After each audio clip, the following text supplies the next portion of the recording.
கோவை ஜீவஜோதி கலை தொடர்பகம் பெருமையுடன் வழங்கும் மாதா தொலைக்காட்சியின் அறம் செய். வணக்கம் அன்பான மாதா தொலைக்காட்சி நேயர்களே, உங்களை மீண்டும் இந்த நிகழ்ச்சியில் சந்திக்கிறதுல ஒரு பெரிய மகிழ்ச்சி. அறம் செய் எவ்வளோ பெரிய விஷயத்தை செஞ்சிட்டு இருக்குது மாதா தொலைக்காட்சியில் அப்படின்னு பார்த்தா, நிச்சயமாக உலகெங்கிலும் இருக்கிற தமிழ் சொந்தங்கள் இந்த நிகழ்ச்சியை அவ்வளோ அழகாக வரவேற்கிறாங்க. குறிப்பிட்டு சொல்லணும்னா இந்த நிகழ்ச்சியை தாங்கள் மட்டும் பார்க்காம அதை எல்லாருக்கிட்டையுமே அதை பரப்புரை செய்கிறாங்க. உதாரணத்துக்கு சொன்னால், சமீபத்தில் பார்த்த சில பேர்லாம் பேசுனப்போ, நாங்கள் உங்கள் நிகழ்ச்சி இப்போ நாங்கள் மட்டும் பார்க்குறது இல்லைங்க, நாங்கள் எல்லோரும் ஷேர் பண்ணுறோம், இந்த யூடியூப்பில் இருந்து லிங்க் எடுத்து ஷேர் பண்ணுறோம், இந்த நிகழ்ச்சி போடுற நேரத்தை நாங்கள் சொல்கிறோம், இது பாருங்கன்னு சொல்லி நாங்கள் சொல்கிறோன்னு சொல்லி நிறையா பேர் ஷேர் பண்ணாங்க. உங்கள் அத்தனை பேருக்கும் பெரிய நன்றி. அதே நேரத்தில் இது இப்போ மாதா தொலைக்காட்சியில் ஒரு அதிமுக்கிய நேரத்தில் ப்ரைம் டைமில் இந்த நிகழ்ச்சி இப்போ கொண்டு வந்துட்டுருக்காங்க. உங்களுக்கு நல்லா தெரியும், பாருங்கள். முடியாதவர்கள் ஜீவஜோதி கம்யூனிகேஷன் சென்டர் அதனுடைய யூடியூப் சேனல்லையும் மாதா தொலைக்காட்சியினுடைய யூடியூப் சேனல்லையும் பார்க்கலாம், பகிர்ந்து கொள்ளலாம். நல்ல செய்தியை எல்லோருக்கும் இல்லையா? அறம் செய் உங்களுக்கு தெரியும், இது குழந்தைகளுக்கான நல்ல ஒரு நிகழ்ச்சி, குழந்தை வளர்ப்புக்கான ஒரு பெரிய நிகழ்ச்சி. இந்த குழந்தை வளர்ப்பில் யாரெல்லாம் பங்கு பெறுகிறாங்க? பெற்றோர்கள், ஆசிரியர்கள், சமூகத்தினர், இவர்கள் அத்தனை பேருமே சேர்ந்து தான் இந்த குழந்தைகள் என்ற ஒரு அழகான ஒரு ஜாடியில் அப்படி பூக்க வைக்கிற ஒரு நல்ல ஒரு வேலையை செஞ்சிட்ருக்கிறாங்க. இந்த பூக்களை, இந்த அழகான இந்த குழந்தைகளை நாம் இந்த சமூகத்தில் வரப்போகிற நாட்களில் எப்படிப்பட்ட மனிதர்களாக உருவாக்க போகிறோம், எந்த நிலையில் அவங்களை கொண்டு வர போகிறோம், நல்ல ஆளுமை மிக்கவர்களா, அறிவு மிக்கவர்களா, உடல் வளர் திறன் கொண்டவர்களாக கொண்டு வர்றதுக்கு எதெல்லாம் பிரச்சனையாக இருக்குதோ அதெல்லாம் பேசி அதிலிருந்து அவர்களை நாம் முன்னேற்றம் காண செய்கிறோம். அதற்கு ரொம்ப முக்கியமாக பங்காற்றி கொண்டிருப்பது நம்ம டாக்டர். அதே போல் ஒவ்வொரு முறையும் இந்த நிகழ்ச்சிகளுக்கு சிறப்பு விருந்தினராக வந்திருந்து இந்த நிகழ்ச்சிகளை அழகாக தன்னுடைய கருத்துக்களின் வழியாக நல்ல செய்திகளை கொடுத்துருக்கிற நிறைய சிறப்பு விருந்தினர்கள். அந்த வகையில் அண்ணன் ஜெயச்சந்திரன் மிகப்பெரிய ஒரு ஆளுமை, தொலைக்காட்சியில் இன்றைக்கு நல்லா எல்லோராலும் பாராட்டப்படுகிற, கவனிக்கப்படுகிற ஒரு அற்புதமான ஒரு மனிதர். வெறுமனே ஒரு காமெடியாக, ஒரு நகைச்சுவாக அப்படியே பொத்தாம் பொதுவாக பேசாமல் அதிலே சமூக நோக்கம் கொண்டவர்களாக நிறைய விஷயங்களை கவனமாக அதை எடுத்து கையாளக்கூடிய அற்புதமான ஒரு கலைஞர். அவரும் இந்த நேரத்தில் நம்ம ஓட்டிருக்கிறார். தொடர்ந்து வர வாரங்களில் நம்ம நிறைய செய்திகளை பார்க்க போகிறோம். அதுக்கு முன்னாடி நம்ம போன வாரம் என்ன பார்த்தோன்றதை ஒரு சின்ன ரீகேப் பார்த்து வந்துடலாமா?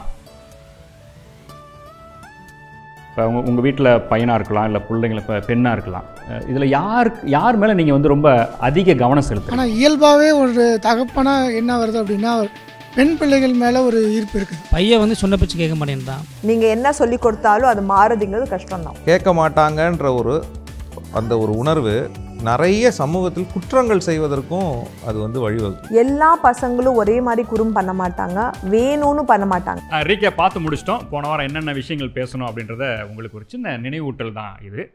தொடர்ந்து நம்ம பேசலாம் வாங்க. உங்கள் வீட்டில் என்ன ராஜா வேலை கொடுப்பாங்க? எங்கள் வீட்டில் வேலை கடைக்கு போயிட்டு வர்றது. அப்புறம் பாப்பா இருக்காளா உங்கள் வீட்டில்? அக்கா இருக்காளா? அக்காவுக்கு என்ன வேலை கொடுக்குறாங்க? அக்காவுக்கு பாத்திரம் கழுவுற வேலை, வீடு கூட்டுறது. அப்புறம் அவ்வளோதான் பண்ணுவோம். அக்காவுக்கு பாத்திரம் கழுவுற வேலை, வீடு கூட்டுற வேலை, நீங்கள் பர்ச்சேஸ் பண்ணுற வேலை, அதுலேயும் 2 சாக்லேட்டை வாங்கி உள்ளே போட்டுக்கிற வேலை, அதையும் இருக்குல்ல? புரியுது. ஓகே. நீங்கள் பாத்திரம் விளக்குறது, துணி மடித்து வைக்கிறது, வீட்டு கூட்டுறது. வீட்டில் யார், அண்ணனா தம்பியா? தங்கச்சிக்கு ஒரு நாள் நான் செஞ்சேன், இன்னொரு நாள் அவசியம். நீங்கள் அப்படி பிரிச்சுக்கிறீங்க. ஆனால் என்ன வேலை செய்கிறீங்க? வீட்டு கூட்டுறது, துணி முடிச்சு வைக்கிறது, பாத்திரங்கள். வீட்டில் திங்ஸ் ஏதாவது வாங்கிட்டு வர்றது, வெளியே போயிட்டு வாங்கிட்டு வர நீனும் உங்கள் தங்கச்சி யாராவது பண்ணுவீங்களா? 2 பேர் சேர்ந்து போவோம். 2 பேர் சேர்ந்து ஷாப்பிங் போயிடுவீங்க. 7 மணிக்கு மேலே கடைக்கு போவாங்களா? இல்லாமல் நைட் போவீங்களா கடைக்கு? நைட்டு ஈவினிங் 7 மணி 7:30க்கு போவோம்.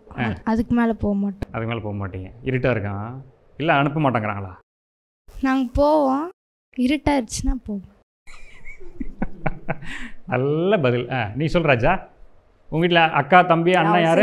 ஒரே பையன். 2 ஒரே பையனா? சரி, என்ன வேலை செய்வ? என்ன வீட்டில் வேலை கொடுப்பாங்க வீட்டில்? எனக்கு வீட்டில் அந்தளவுக்கு வேலை தர மாட்டாங்க. வெரி குட்ரா, நல்ல பெற்றோர்டா. எங்கள் அம்மாவுக்கு ஏதாவது உடம்பு சரியில்லைன்னு பண்ணுவேன். என்ன வேலை செய்வேன்? வீடு கூட்டுவேன், பாத்திரம் விளக்குவேன், கடைக்கு அதிகமாக போயிட்டு வருவேன். அது தெரியுமே, எல்லாரும் கடைக்கு அதிகமாக போவீங்கன்னு எனக்கு தெரியும், ஏன்னா நானும் போயிருக்கிறேன் அந்த மாதிரி. ஓகே. வீடு கூட்டுவேன், பாத்திரம்லாம் கழுவேன். Very good, super. என்னைக்கா சொல்லியிருக்கியா என்ன நீ எனக்கு இந்த வேலையில் வைக்கிறேன்னு சொல்லியிருக்கியா அம்மாட்ட? எப்போவா சொல்லுவேன். ஏமா டார்ச்சர் பண்ணுற, உனக்கு டெய்லி உடம்பு சரியாமல் போகுமா அப்படின்னு கேட்டிருக்கியா? சரி, நீ சொல்லுங்கண்ணே. வீட்டில் ஒரே ஒரு பொண்ணுனால கடைக்கு போகிறது, துணி மடிக்கிறது, எல்லா வேலையும் நான் தான் செய்யணும். ஆளினால் அழகு ராணி. அழகு ராணி.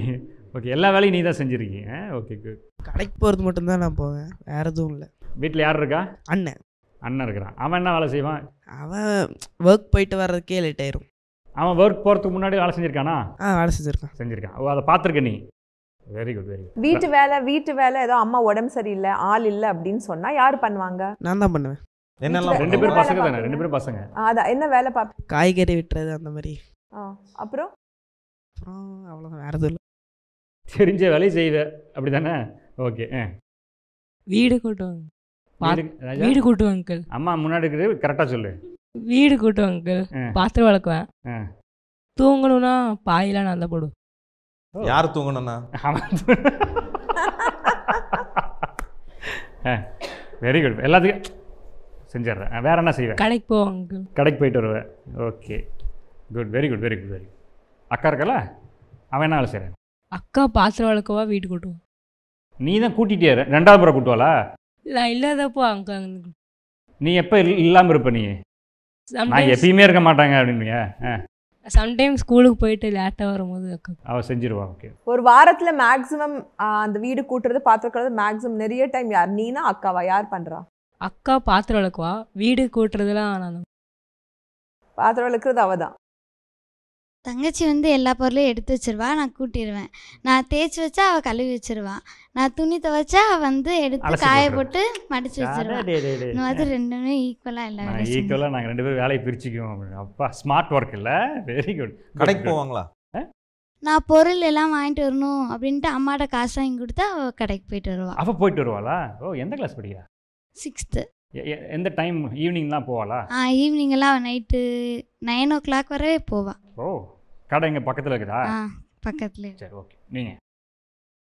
நான் எங்கள் அம்மாவுக்கு உடம்பு சரியில்லைன்னா செய்வேன். என்ன செய்வேன்? பாத்திரம் விளக்குவேன். அடுக்குவியா? பாத்திரம் விளக்குவேன். வீடு கூட்டுவேன், பொருள் எடுத்து வைப்பேன், அப்புறம் செல்ஃபு சுத்தம் பண்ணுவேன். ரொம்ப முடியலைன்னா துணி துவைப்பேன். சே, வெரி குட்ரா. உங்கள் வீட்டில் யார் அக்கா தம்பியா? தங்கச்சி என்ன வேலை செய்வா? அவள் எப்பயாச்சும் தான் செய்வா, தோணுன்னா செய்வா. எங்கள் அம்மா ஏதாச்சும் வேலை கொடுத்தா என்கிட்ட சொல்லி செய்ய விட்டுருவா. 2 அடியை போட்டு செஞ்சு விட்டுருவேன். ஓ, நீ அவளை அடிச்சு அடி அப்படின்னு நீ? ஓகே. பாத்திரம் வளர்க்குவேன், துணி மடிச்சு வைப்பேன், கடைக்கு போவேன். பாத்திரம் நம்பர் 1 பாத்திரம் வளர்க்குவேன், நம்பர் 2 துணி. அப்படியா? Very good very good. உங்கள் வீட்டில் எத்தனை பேர் இருக்கீங்க? 2 தங்கச்சிங்க. அவங்களாம் என்ன செய்வாங்க? அவங்க பேபி ஸ்கூல் போகிறாங்க. சின்ன ஸ்கூல். சரி, ஓகே ஓகே ஓகே. அவங்கள பார்த்துக்கிற நீ? அவங்களையும் பார்த்துக்கிற? ஓகே. நான் எங்கள் அம்மாவுக்கு முடியலன்னா எங்கள் அம்மாவுக்கு சுடுதண்ணி வச்சு கொடுப்பேன், வீடு கூட்டுவேன். சுடுதண்ணி வைக்கிறது எவ்வளோ பெரிய விஷயம் தெரியுமாடா? சொல்லு. அப்புறம் எங்கள் கடைக்கு போயிட்டு வந்துடுவேன். உங்கள் கடைக்கா? ஓ, நீங்கள் தனியாக கடை வச்சுருக்கீங்களா? ஓ, உங்கள் கடைக்கு நீயே போயிட்டு வந்துடுவேன். அப்புறம் எங்கள் அம்மா கடைக்கு போயிடுவாங்க. ஸ்கூலுக்கு நான் சாப்பாடு செஞ்சு கொண்டு போவேன். என்ன செய்வப்பா? நீயே வா. தோசை சுட்டு சட்னி வச்சு கொண்டு போயிடுவேன். பரவாயில்லடா. ஐயோ, இந்த எபிசோட்லாம் பார்த்தா நமக்கு வீட்டில் அடி விடுவோம் போட்டுருக்கு. சின்ன பையன் செய்யறா, நீ எங்கே செய்யறன்னு சொல்லி. வெரி குட், சூப்பர் தம்பி. வீடு கூட்டுவேன், பாத்திரம் விளக்குவேன், தண்ணி பிடிச்சி வைப்பேன். எங்கள் அண்ணன் வந்து இப்போ இன்றைக்கி நாளைக்கு எங்கள் அண்ணன், அடுத்த நாள் நான், அந்த மாதிரி பிரித்து பண்ணிப்போம். அதுக்கப்புறம் பெரிய வேலை பொண்ணுங்க பண்ணுற வேலைன்னா எங்கள் அண்ணன் அப்படியே எங்கள் அம்மா வேலை செய்யும் போது அப்படியே வெளியே ஓடிடுவான். அது என்ன பொண்ணுங்க செய்கிற வேலைன்னா புரியலையே? பாத்திரம் விளக்குறது. பாத்திரம் மோஸ்ட்லி எங்கள் அண்ணன் விளக்க மாட்டான், நான் தான் விளக்குவேன் எல்லாத்தையும். அம்மா வந்து சில டைம்ஸ்லாம் சொல்லுவாங்க, நான் அப்போ வேணான்னு சொல்லிடுவேன், அப்புறம் வேணும்னு சொல்லுவேன், பாத்திரம் விளக்குவேன். அப்புறம் எங்கள் அண்ணன் என்னை விளக்க சொன்னால் ஓடிடுவேன். ஏன்னா அது பொண்ணுங்க செய்கிற வேலை. அப்படி ஏதாவது வீட்டில் இருக்கா பொண்ணுங்க செய்கிற வேலைன்னு சொல்லி உனக்கு தனியாக கொடுக்கவும்? கூட்ட மாட்டான். நான் கூட்டுவேன், ஆனால் அவன் கூட்ட மாட்டான். யார் சொன்னாங்க இது பொண்ணுங்க செய்கிற வேலை? யார் சொன்னாங்க? அவன் சொன்னான். எங்கள் அண்ணன். அண்ணா சொன்னாங்க. நீ உங்கள் அண்ணாக்கு எங்கேருந்து கேள்வி பார்த்தாங்களா? எப்படி அவனுக்கு எப்படி தெரியும்? அவனை தானே கேட்கணும். என்ன நினைக்கிற? எனக்கு தெரியல. அவனை தான் அண்ணனை தானே கேட்கணும். இல்லை உங்கள் அப்பாவா இல்லை உங்கள் அம்மாவா சொல்லியிருக்காங்களா அப்படி? இல்லை, சொன்னதில்லை. இதெல்லாம் வந்து பாப்பா செய்கிற வேலை, இதெல்லாம் நீ செய்கிற வேலைன்னு எதை சொல்லியிருக்காங்களா? இல்லை, சொன்னதில்லை. இளையனிலா? இல்லை, நீ நல்ல பிள்ளை சொன்னது இல்லை, அப்படி சொன்னது கிடையாது. எல்லாத்தையும் பிரிச்சு பண்ணுங்கன்னு தான் சொன்னேன். ஆனால் எங்கள் அண்ணன் ஆக மொத்தத்தில் வேலை செய்யுங்க, அது யாரோ ஒருத்தர் செய்யுங்க அப்படி தான் சொல்லியிருக்காங்களா? ஓகே. இப்போ பார், கருத்து கந்தசாமி பேசுவார். இப்போ சொல்லுங்க சார். நான் எந்த வேலையும் செய்ய மாட்டேன். நான் எந்த வேலையும் செய்ய மாட்டேன், எல்லாத்தையும் சொல்கிறது நான். கடைக்கு போவேன், அம்மா வீட்டில் இல்லைன்னா தோசை சுடுவேன், எங்கள் அண்ணன் சட்னி செய்வான். அவ்வளோதான். அண்ணனும் தம்பி ஜாலியாக இருக்கீங்க. இந்த மாதிரி இவங்க மாதிரிலாம் இல்லை, அடிச்சுக்கிறதுலாம் இல்லை. அவன் கிண்டல் பண்ணுவான், திருப்பி நான் ஏதாவது சொன்னால் போட்டு அடிச்சு ஓரமா அச்சு படுக்க அச்சு வச்சிருவான். அடிச்சு ஓரமாக படுக்க வச்சு அச்சு தூக்கி ஓச்சு. Super super. பெற்றோர்கள் நீங்கள் இப்போ பாப்பா ஒரு வார்த்தை சொன்னா பாருங்கள், பொண்ணுங்க செய்கிற வேலைன்னா எங்கள் அண்ணன் தொடமாட்டான், அதை நான் செய்வேன் அப்படின்னு சொல்லி. உங்கள் வீட்டில் இது மாதிரி ஏதாவது நீங்கள் பிரித்து கொடுத்துருக்கீங்களா? நீங்கள் ரொம்ப அப்படியே ஐயோ சேனலில் பேச போகிறோம், நம்ம வந்து அப்படியே மாடல் பேரண்ட்டாக அப்படி இருந்து அப்படிலாம் இல்லை, யதார்த்தமாக உண்மையை பேசுங்க. இன்னும் 4-5 பேர் மைக்கே இன்னும் பிடிக்கல, கையில் கொண்டு வந்து கையை கொடுத்துருவேன் நான் மைக்கை, அவங்க பேசிடுங்க, அவங்கள்ட்ட கொடுங்க. ரெண்டுமே எனக்கு பசங்க தான், ஆனால் அதனால் அந்த டிஃப்ரென்சியேஷன் கிடையாது. Both of us are working.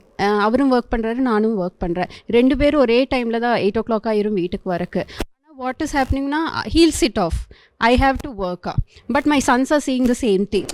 Right. நம்ம சொல்லி புரிய வைக்கிறது இல்லை, what they see, that's getting into their brain.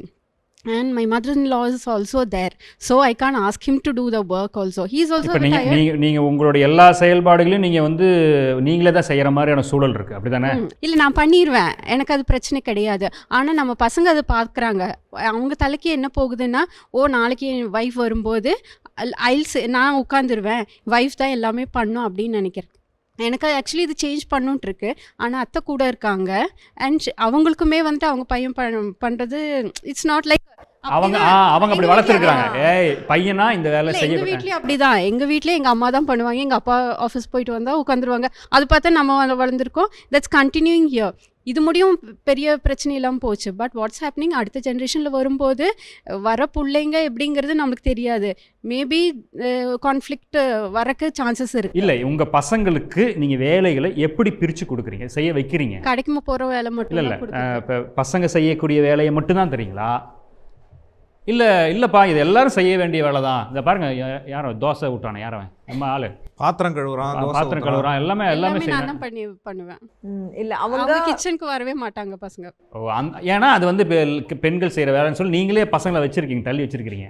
எப்போச்சும் எனக்கு ரொம்ப உடம்பு முடியாமல் போனால் அவங்க பண்ணுவாங்களே ஒழிய, அதர்வைஸ் ஏன் அவங்களுக்கு கொடுத்தது இல்லை? வீட்டில் அத்தையும் இருப்பாங்க. அப்போது ஆப்வியஸ்லி இட் வாஸ் நீங்கள் கொடுத்தீங்கன்னா அத்தை வேண்டாம் கொடுக்காத, இது பையன் பண்ணக்கூடாதுன்னு அதான் சொல்லியிருக்காங்களா? அவங்களுடைய கட்டமைப்பே அப்படிதான் அவங்க சொல்ற மாதிரி கட்டமைப்பு. இட்ஸ் நாட் சொல்லிட்டு இல்ல. நீங்க ட்ரை பண்ணது இல்ல இது வரைக்கும், நீங்க கொடுத்து பார்த்தது இல்ல. உங்க சைடுல தான் நீங்க கொடுத்து பார்த்தது இல்ல. நீங்க நினைச்சீங்க கொடுத்தா they'll do. எப்பாச்சும் முடியாம போன போது அப்புறம் ஏன் நீங்க யோசிக்கல அத பத்தி? இல்ல, அது பிரச்சனை வரும். என் ஹஸ்பண்ட் கிட்ட பண்ண சொன்னாலே அதுக்கு அவ்வளவு. அது வேற விஷயம், ஹஸ்பண்ட்ங்கிறது வேற விஷயம். பட் பசங்களுக்கு நான் ஏன் இது பண்ணக்கூடாதுன்னு எதுக்கு உங்களுக்கு தோணல? துணி மேல கொண்டு போய் போடுறதுக்கு சொல்லுவேன், டெரஸ் மேல கொண்டு போய் போடணும். இல்லை, அவங்க என்ன புரிஞ்சுக்கிறேன்னா, அவங்க இருக்கிறதுனால, ஒரு பெரியவங்க இருக்கிறதுனால நாம் அந்த குழந்தைங்களுக்கு செய்யும்போது அவங்கள்ட்ட இருந்து ஒரு இன்டர்பிரிட்டேஷன் வரும்.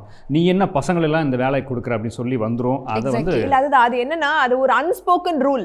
இப்போ அவங்க என்ன சொல்றாங்கன்னா, அவ இது வரைக்கும் சொன்னதில்லை, ஆனா நம்ம சொசைட்டியில் நம்ம இது வரைக்கும் அதை அப்படி பார்த்துருக்கோம். ஆனா அவங்க இது பண்ணாத கொள்ளாதன்னு சொன்னதில்லை, ஆனா அப்படி சொல்லிடுவாங்களோ, ஏன்னா அப்படிதான் வந்திருக்கு. என்னோட ஹஸ்பண்ட் ஒரு பையன் அவங்க பண்ணல, அதே மாதிரி அது அன்ஸ்போக்கன் ரூல். அந்த ரூலிங்கிறது சொல்லலை, ஆனால் அப்படி சொல்லிடுவாங்களோ, அந்த சேஞ்ச் தான் நான் சொல்கிறேன். இப்போ அடுத்த ஜெனரேஷன் நீங்கள் சொல்கிறீங்க எனக்கு ஒரு பயம் இருக்குது, என்னோட அடுத்த வர வைஃப், பசங்களுக்கு வர வைஃப் நான் பண்ணுற வேலை பண்ணுவாங்களா இல்லையா, அதனால அவங்க 2 பேருக்கும் சண்டை வந்துடக்கூடாதுன்னு உங்களுக்கு ஒரு பயம் இருக்குது இல்லைங்களா? இப்போ அந்த பயத்தை நம்ம எப்படி போக்க முடியும்? அந்த பயத்தை நம்ம எப்படி வேலையே பண்ண வைக்கிறோம் பசங்களை? எக்ஸாக்ட்லி, அது உங்களோட குழந்தை இல்லைங்களா? இல்லை, எனக்கு இங்கே ஒரு பாயிண்ட் என்ன தோணுதுன்னா, இப்போது 2 மகனை வைத்திருக்கக்கூடிய ஒரு தாய் வந்து என் பிள்ளைகள் வந்து இப்படி பார்த்து இருக்கக்கூடாது, அவங்க வந்து வேலைக்கு போயிட்டு வந்தாலும் வீடுங்கிறது 2 பேர் ரெஸ்பான்சிபிலிட்டி செய்யணும் அப்படிங்கிற பெர்ஸ்பெக்டிவை விட, நாளைக்கு அவங்க கட்டிக்கிற பொண்ணு வந்து ஏன் நீ செய்யலை அப்படின்னு கேட்டால் பிரச்சனை வந்துடும்ன்றதுக்காகத்தான் அதை வந்து யோசிக்கிறாங்க. அதாவது மருமகளாக வர்றவங்க ரூடாக இருப்பாங்க, வேறு மாதிரி கேட்பாங்க, அந்த பெர்ஸ்பெக்டிவ் தான் இருக்கே தவிர, மருமக வராங்களோ இல்லையோ வெளியில் போயிட்டு வந்ததுக்கப்புறமா வீட்டு வேலையும் எல்லாருடைய ரெஸ்பான்சிபிலிட்டி, வீடு எல்லாரும் ஷேர் பண்ணுறோம், எல்லாருடைய ரெஸ்பான்சிபிலிட்டிங்கிற பர்ஸ்பெக்டிவ் வந்து அங்கே இன்னும் அந்த ஃபியர் இல்லை. அதான் சேயிங். ஸோ நம்ம அதை தான் நாங்கள் சொல்லுவோம் நியூட்ரல். இப்போ இங்கே 2 பசங்க தான் இருந்தாலும் நான் 2 பசங்களுக்கும் வீட்டோட வேலைங்கிறது சமம்.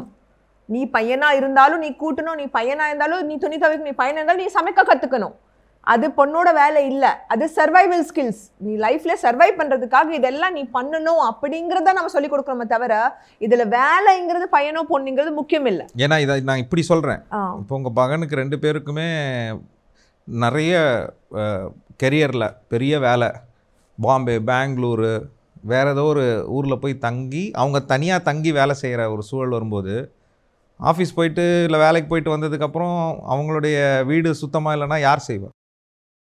ட்ரெயின் பண்ணலைன்னா அவங்களால பண்ண முடியாது, அவங்க தான் செய்யணும். ஸோ அப்போ அவங்களுடைய தேவைகளை அவங்களே செய்யறதுக்கு வந்து அவங்களே தயார்படுத்திக்கிறது ஆணாக இருந்தாலும் பெண்ணாக இருந்தாலும் தேவை. இது அவங்க கட்டிக்க வர்றவங்க என்ன சொல்லுவாங்க, that is not the point. அது நமக்கு பாயிண்ட் இல்லை. நம்ம என்ன பாயிண்ட் சொல்ல வரனா, ஜெண்டருங்கிறது பையனோ பொண்ணுங்கிறது சேம். அவங்க அதுக்கப்புறம் அவங்க என்ன ஃபீல் பண்ணுறோம் அந்த பயத்தோடும், என் பையனோட சர்வைவலுக்காக இதெல்லாம் தேவை, அவனுக்காக நான் இதை சொல்லி கொடுக்கணும், அவனுக்கு நம்ம ஒரு சேஞ்ச் கொண்டு வரணுன்றதை நம்ம கான்செப்டாக ஒரு தாயாக நம்ம பார்த்துக்கலாம். வரவங்களை பற்றி நம்ம பார்க்க வேண்டாம், அவங்களோட ஆட்டிடியூட் நமக்கு முக்கியம் இல்லை, நம்மளோட பையனோட ஆட்டிடியூட் நம்ம பையனோட ஒர்க்குங்கிறது தான் முக்கியம் அப்படிங்கிறது தான் அவர் சொல்ல வர. இல்லை, எனக்கு ரெண்டுமே இப்போ நீங்கள் பேசுகிறதில் வச்சு அவங்களுடைய பார்க்கில் நான் யோசிக்கிறேன். நீங்களாம் மாமியாரோட இருந்திருக்கிறீங்களா? இல்லை, இட் இஸ் வெரி டிஃபிகல்ட். இல்லை, நான் அவங்க பாயிண்ட்ங்கிறது இட்ஸ் வெரி வேலிட். இப்போ பார்த்தீங்கன்னா நம்ம வாட் எவர் எஜுகேஷன், இப்போ ஒரு ஜெனரேஷன், அது நம்மளோட பேரண்ட்ஸ், எங்கள் பேரண்ட்ஸோட ஜெனரேஷன் அப்படிங்கும்போது அவங்க இப்போ நான் 2 கேர்ள்ஸ், பட் என்னோட ஹஸ்பண்டோட family we are 2 boys and 1 girl. அப்படியே பார்த்தீங்கன்னா எங்கள் ரிலேட்டிவ்ஸ்லேயே அப்படியே ஒரு பாய் கேர்ள் அந்த மாதிரி வரும்போது பையனுக்கு நம்ம ஒரு வேலை சொல்கிறோம் அப்படிங்கிறது அவங்களுக்கு ரொம்ப அன்அக்செப்டபுளாக இருக்குது. It is very difficult.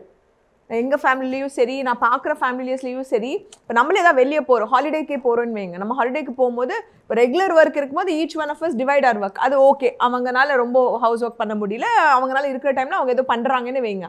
But நம்ம இப்போ ஒரு ஹாலிடேக்கு போகும்போது நீங்கள் வெளியே போகிறீங்க இல்லைங்களா, அந்த கடையிலேருந்து கொண்டு வாங்க, it's a holiday, you're going from. எதுக்கு அவனுக்கு சொல்கிற, ஏன் அவனுக்கு சொல்கிற, நம்ம பண்ணிக்கலாம், நம்ம இங்கே பிஸியாக இருப்போம். என்ன கடைக்கு போகிறவங்க அப்படியே ஒரு தயிரை கொண்டு வர போகிறாங்க. பட் அது ரொம்ப ஒரு டிஃபிகல்ட்.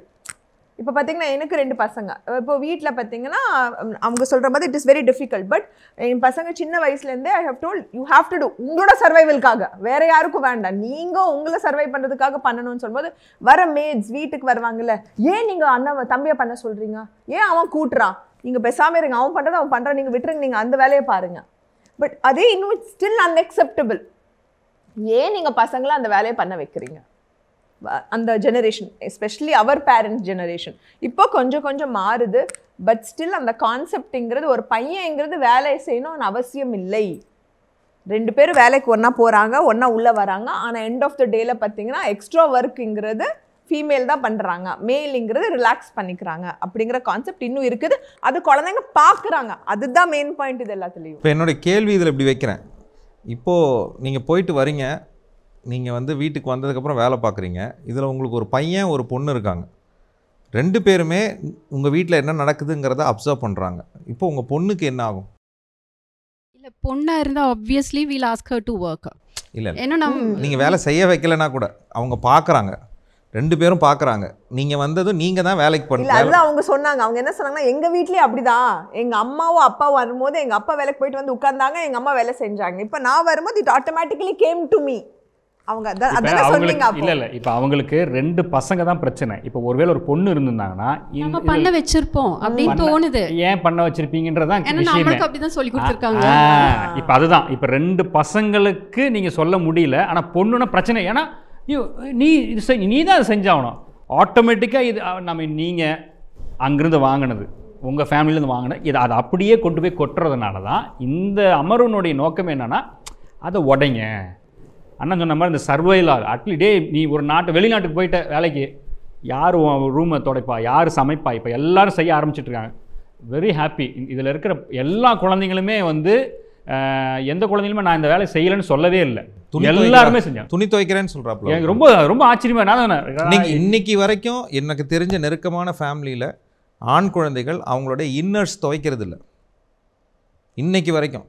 எனக்கு தெரிஞ்ச ஒரு வீட்டில் ஒரு ஆண் குழந்தையோட மிகப்பெரிய பிரச்சனை, வயசு 35 ஆகுது, அவன் வீட்டில் 40 இன்னர்ஸ் உள்ளாடை ஒரு ஆணுக்கு. ஏன்னா துவைக்காதனால துவைக்காமல் சேர்த்து வச்சு தூக்கி போட்டு புதுசாக வாங்குறதான் பழக்கம். இந்த பிரச்சனையை உருவாக்குனது அவங்களுடைய பெற்றோர். இது ஒரு இதெல்லாம் நம்ம சாதாரணமாக நினைக்கிறோம். தான் பயன்படுத்துகிற உள்ளாடையை துவைத்து பயன்படுத்துறதுக்கு ஒரு ஆண் குழந்தைக்கு சொல்லி கொடுக்காமல் இருப்பது. இதே பெண்ணா அந்த பெண்ணுக்கு பூப்படைந்த உடனே 1000 இன்ஸ்ட்ரக்ஷன்ஸு, 1000 ஹைஜீன் ரூல்ஸு. இந்த ஆண் குழந்தைக்கேன்னு சொல்ல மாட்டோம். அவன் சம்பாதிக்கிறதுலாம் அண்டர்வேர் வாங்கியே காலி ஆகிடுமே. ஏன்னா அவன் வேலைக்கு போனால் அவனை அண்டர்ஸ்டாண்டே சொல்லக்கூடாது, அண்டர்வேர் அப்படி தான் சொல்லணும். அவ்வளோ அண்டர்வேர். இது ஏன்னா பணம் இருக்குது, வாங்கிக்கிட்டே இருக்கிற இது ஒரு பர்சனாலிட்டி இஷ்யூவாகவே பின்னாடி பிற்காலத்தில் மாறுது. அப்போ தன்னுடைய துணியை தான் துவைத்துக்கொள்வது, அன்றாடம் தன்னுடைய உள்ளாடைகளை துவைத்துக்கொள்வது அப்படிங்கிறது ஒரு பேசிக்கான விஷயம். நான் கூச்சம் இல்லாமல் சொல்லுவேன். நான் இன்றைக்கி வெளியூருக்கு வந்திருக்கிறேன், இன்றைக்கி நான் ஒரு ரூமில் தங்கியிருக்கேன், என்னுடைய உள்ளாடையை நான் இன்றைக்கி துவைச்சி காய போட்டு தான் வந்திருக்கிறேன். ஏன் சேர்த்து வச்சு எடுத்துகிட்டு போகிறது சாதாரண விஷயம் இல்லை. ஆனால் ஏன் வாட் இஸ் ராங்? இன்றைக்கி ஒரு நாள் காய போகுது, இதில் என்ன இருக்குது? இதில் என்ன கூச்சம் இருக்குது? அவங்கவுங்க வேலையை அவங்கவுங்க செய்கிறதில்ல. குறிப்பாக மற்ற எல்லாத்தையும் கூட நம்ம வாஷிங் மிஷின் இருக்குது, இன்றைக்கி அதெல்லாம் கூட வசதி வந்துடுச்சு. நீங்கள் உள்ளே போட்டால் வாஷ் பண்ணி எடுத்துகிற போகுது. இது மாதிரி சின்ன சின்ன விஷயங்களை நாம் ஆண் குழந்தையாக இருந்தாலும் பெண் குழந்தையாக இருந்தாலும் உங்களுடைய தேவைகளை நீங்கள் தான் பார்த்துக்கணும். ஒரு 7-8 வயசுக்கு அப்புறம் கிளாஸ் அந்த ஏஜ் ஒரு 10-12 வயசுக்கு அப்புறம் உங்கள் கையெல்லாம் சோப்பெல்லாம் புழியும் அப்படிங்கிற ஒரு திறன் வர ஆரம்பித்த உடனே நீங்கள் அது இப்போ பார்த்தீங்கன்னா இட்ஸ் நாட் அபவுட் கை புளிறது, எல்லாமே மிஷினுக்கு தான் போகுது. அதெல்லாம் ஒன்றும் பெரிய விஷயம் இல்லை. இப்போ என்ன இன்னொரு முக்கியமான நீங்கள் சொல்கிறது அவங்களோடது. நான் என்ன சொல்ல, ஒரு வீட்டில் எல்லாமே போடுறோம், அதை செப்பரேட் பண்ணிட்டு ஒரு அம்மாவோட துணியோ ஒரு அப்பாவோட துணியோ தங்கச்சியோட துணியோ நம்ம செப்பரேட் பண்ணிட்டு நம்ம போட்டு நம்ம வாஷ் பண்ணுறது எந்த தப்பும் இல்லை. அது துணி காய போடுறதுலே சிலது இருக்குது. வீடுகளில் உங்கள் குழந்தைங்களுக்கு எப்படிப்பட்ட வேலைகளை நீங்கள் கொடுத்துட்ருக்கீங்க அப்படின்றத நீங்களும் பேசுனீங்க, அவங்களும் பகிர்ந்துக்கிட்டாங்க. இப்போ அடுத்ததாக குழந்தைகள் உங்கள்கிட்ட உங்களை ஜாலியாக பேசுவோமா? சரி, ஸ்போர்ட்ஸை பற்றி பேசலாமா? உங்களுக்கு பிடிக்கும் தானே? எங்களுக்கு அதுதானே வேலை. S, okay. என்ன ஸ்போர்ட்ஸ் உனக்கு ரொம்ப பிடிக்கும்? என்னடா திடீர்னு ஸ்டக் ஆகிட்ட? கபடி. கபடி யார் சொல்லி அந்த கபடியில் நீ போய் சேர்ந்த? சேர்ந்தான்னா நிஜமாவே கபடி விளையாடுறாங்களான்னு கேட்டுங்க. கபடி பிடிக்கிறது இல்லை, கபடி நீ கேமில் ஸ்போர்ட்ஸில் இருக்கிற கலந்துக்கிட்டவங்க, பயிற்சி எடுத்துகிட்டு இருக்கிறவங்க. பிடிச்ச ஸ்போர்ட்ஸ் என்ன விளையாடுறீங்க? என்ன? கராட்டே போகிறேன். கராத்தே போறியா? அது ஸ்போர்ட்டா உனக்கு? சரி, ஓகே. ஏதோ தற்காப்பு கலையை கற்றுக்கிற. ஓகே, யார் உனக்கு இதை இது பண்ணது, நீ போய் கற்றுக்கோன்னு சொன்னது? எங்கள் அப்பா அம்மா. உங்கள் அப்பா அம்மா தானே? சரி, உங்கள் வீட்டில் அண்ணன் இருக்கான்ல? தம்பி இருக்கான். தம்பி இருக்கான். அவன் என்ன பண்ணுறான்? அவனும் கராத்தே வரும். அவனு தான் கராத்தே பண்ணுறானா? சரி, ஓகே. வேறு ஒவ்வொருத்தர் எல்லாருமே சொல்லணும், இல்லைன்னா இல்லை, லைனாக வாங்கலாம். வாலிபால். வாலிபால் விளையாடுற? இவர் வாலிபால் பிளேயர்? பயங்கரண்டா. யார் உனக்கு உனக்கே இன்ட்ரெஸ்டா இல்லை யாராவது சொன்னாங்களா போய்? எனக்கு இன்ட்ரெஸ்ட். உனக்கே இன்ட்ரெஸ்ட் வந்துச்சு. Super, very good. உங்கள் வீட்டில் தங்கச்சி என்ன விளையாடுறா? பரதநாட்டியம். பரதநாட்டியமா? நீ வாலிபால், அப்போ பரதநாட்டியம். ஓகே, அப்படியே கொடுங்க. எல்லாருமே சொல்லணும். நான் சிலம்பம் கற்றுட்ருக்கேன். வா, உண்மையாலுமே வா, சிங்க பெண்ணே. தங்கச்சி சிலம்பம் கற்று. தங்கச்சி 2 பேருமே சிலம்பமா? கொஞ்சம் கவனமாக தான் இருக்கணும் இனிமேட்டு. Very good. ஏன் சிலம்பம் கற்றுக்கிட்ட? நிறைய அப்புறம் அவன் தங்கச்சிலாம் பரதநாட்டியம் அழகாக போய் பரதநாட்டியம் கற்றுக்கிறா, நீ என்ன போய் சிலம்பம் கற்றுக்கிட்ட? அது தற்காப்புக்கான ஒரு கலைன்னு சொன்னாங்க. அதனால. யார் சொன்னாங்க? பிடி மிஸ் சொன்னாங்க. பிடி மாஸ்டர் சொன்னாங்களா? அப்பா அம்மா என்ன சொன்னாங்க? நாங்கள் போய் சிலம்பம் கற்றுக்க போகிறோம், எங்கள் பிடி மாஸ்டர் சொன்னாங்கன்னு சொன்னோன்னே எங்கள் அப்பா அம்மா என்ன சொன்னாங்க? அம்மா ஓகேன்னு தான் சொன்னாங்க. ஓகேன்றாங்களா? ரியலி? இப்போ அம்மா ஏன் நீ வேறு எதாவது கற்றுக்கலான்னு சொல்லலையா? சொல்லலை. நீ போய் கற்றுக்கிட்டாங்களா? வா, வெரி குட். எங்கே இருக்காங்க அம்மா? அம்மா சூப்பர்மா, வெரி குட்மா, வெரி குட். அன்பான நேயர்களே, இந்த நிகழ்ச்சி, இந்த பேசும் பொருள் இதோட முடிவடைய போவதில்லை. நிறைய பேச போகிறோம். குழந்தைங்க ஆர்வமாக இருக்கிறாங்க, பெற்றோர்களும் தங்களுடைய கருத்தை பகிர்ந்து கொள்ள ஆசையாக இருக்கிறாங்க. சிறப்பு விருந்தினர், மருத்துவர் எல்லோருமே இந்த செய்தியை இன்னும் அதிகமாக பேசி நிறைய விஷயங்களை உங்களுக்கு தெரியப்படுத்த, தாங்கள் அதை புரிந்து கொள்வதற்கான ஒரு நல்ல ஒரு சூழ்நிலை அமைச்சிட்ருக்கிறாங்க. நீங்கள் செய்ய வேண்டியதில் ஒன்று தான், தொடர்ந்து பாருங்கள். இந்த நிகழ்ச்சி தொடர்ந்து அடுத்த வாரம் இருக்கும். இதுவரை பார்க்க முடியாதவர்கள் நம்ம ஜீவஜோதி கம்யூனிகேஷன் சென்டர்னுடைய யூடியூப் சேனலில் போய் இந்த நிகழ்ச்சியை நீங்கள் வந்து யூடியூப்பில் பார்க்கலாம், பகிர்ந்து கொள்ளலாம். அதே போல் மாதா தொலைக்காட்சியிலையும் இந்த நிகழ்ச்சி வந்து யூடியூப்பில் பதிவேற்றம் செய்திருக்கிறார்கள், அதையும் பார்க்கலாம். மீண்டும் நாம் அடுத்த வாரம் சந்திப்போம். இது கோவை ஜீவஜோதி கலை தொடர்பகம் பெருமையுடன் வழங்கும் மாதா தொலைக்காட்சியின் அறம் செய்.